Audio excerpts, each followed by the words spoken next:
Поворачиваю голову налево, вижу хохлов. Они смотрят на меня. И знаешь, это, блядь, как будто так все медленно происходило, я не знаю. Он смотрит на меня, пальцем показывает и толкает. Скидываю ствол, и мы просто друг по другу начинаем одновременно работать. Были очень близко.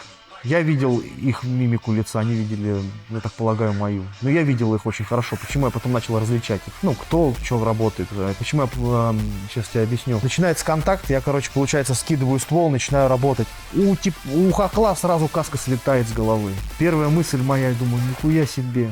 Я его сразу завалил.